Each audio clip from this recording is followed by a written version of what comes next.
हम कुछ पाने के लिए कार्य करते हैं और जब हमें असफलता मिलती है, निरंतर असफलता, बार बार असफलता, तो फिर हम हतोत्साहित होते हैं। हम व्यापार करते हैं यानी व्यापारी हैं, यदि हम नौकरी करते हैं, नौकर पेशा हैं, और यदि हम भगवत प्राप्ति के लिए यदि हम अर्चना पूजा करते हैं यानी भक्त मार्ग पर चलना चाहते हैं, यदि हम किसानी खेती करते हैं यानी किसान हैं, कोई उद्योग धंधा हमारा है, लेकिन हम कोशिश करते हैं, प्रयास करते हैं और बाद में असफलता मिलती है। अब असफलता क्यों मिलती है, इसका सीधा सा मतलब है कि हमने कुछ पाने के लिए या कुछ सफलता पाने के लिए, सफलता प्राप्त करने के लिए, आगे बढ़ने के लिए जो भी कार्य किए वो पूरे मन से नहीं किए गए। अगर हम मन से कार्य करते, मन का मतलब एकाग्रता, कोई भी कार्य कीजिए तो एकाग्र होकर कीजिए।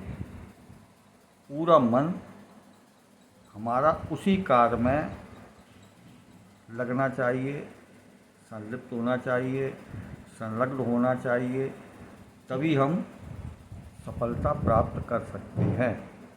जब हम एकाग्र होंगे तो फिर नए नए रास्ते खुलेंगे, समाधान निकलेगा और उस सफलता प्राप्ति के जितने भी स्रोत होंगे वो हम तलाश लेंगे। मन उचट जाता है, एक काम किया, असफलता मिली, दूसरे काम किया, असफलता मिली, तीसरा काम किया, लेकिन असफलता क्यों मिली ये हम तलाश नहीं करते। पहले लक्ष्य निर्धारित कीजिए और उसके पहले विचार कीजिए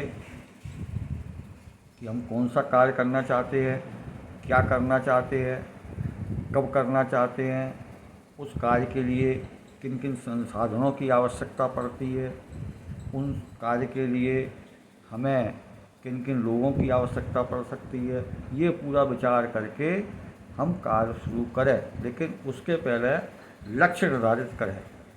लक्ष्य का निर्धारण होना बहुत ज़रूरी है।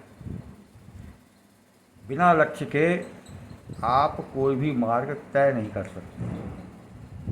हमको कहीं चलना है, किसी स्थान पर पहुंचना है, तो लक्ष्य हमारा स्थान है कि हमें उस स्थान तक पहुंचना है। अब पहुंचना कैसे है ये आपको तय करना है। कब पहुंचना है कि हमको अगले दिन पहुंचना है। तो आप चाहें वाहन पकड़ें, बस पकड़ें, नहीं मिली तो दूसरा वाहन पकड़ें, नहीं मिला तो तीसरा वाहन पकड़ें।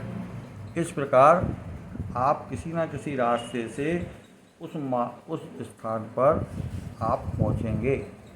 इसी प्रकार प्रत्येक कार्य का लक्ष्य होगा कि हमें ये कार्य संपूर्ण करना है, एक निश्चित समय अवधि में संपूर्ण करना है, इसको पूर्ण करना है। तब तक लगे रहिए जब तक आपका कार्य सिद्ध ना हो। और कार्य सिद्धि के लिए सबसे महत्वपूर्ण बात है कि आपको जिद करनी पड़ेगी। जिद करो कि हमको ये कार्य करना है, संपूर्ण करना है, संपूर्णता तक पहुंचना है। तभी हम विराम लेंगे, तभी हम विश्राम करेंगे। हनुमान जी कहते राम काज कीजे मनु मोहि कहाँ विश्राम। जब तक राम काज को पूरा नहीं कर लेता तब तक मैं विश्राम नहीं कर सकता। यही संकल्प होना चाहिए। जब तक ये कार्य संपूर्ण ना हो तब तक मैं विश्राम नहीं कर सकता, चैन की नींद नहीं सो सकता। ये जिद होना चाहिए आपके अंदर। जिद होगी आपको सफलता अवश्य मिलेगी। तो पहली चीज़ बता रहा हूँ, एकाग्रता ज़रूरी है। दूसरी चीज़ आपका लक्ष्य ज़रूरी है। तीसरी चीज़ आपका संकल्प ज़रूरी है। चौथी चीज़ आपके अंदर जिद होना चाहिए। और पांचवी सबसे ज़रूरी चीज़ है कार्य के प्रति आपकी निष्ठा होना चाहिए। कार्य के प्रति आपका समर्पण होना चाहिए, भाव समर्पण का हो, कोई भी कार्य संसार का। जब तक ये सब नहीं होगा तब तक हम असफल होते चले जाएंगे। हम भक्ति चाहते हैं, भगवान की आशीर्वाद चाहते हैं, तो उसमें अभी जो कार्य कर रहे हैं, मंत्र जाप, तप या पूजा अर्चना, उसमें भी एकाग्र भाव होना चाहिए, एकाग्रता। और लक्ष्य कब तक? कि जब तक कार्य सिद्धि ना हो। अब क्योंकि हम त्यागना चाहते नहीं,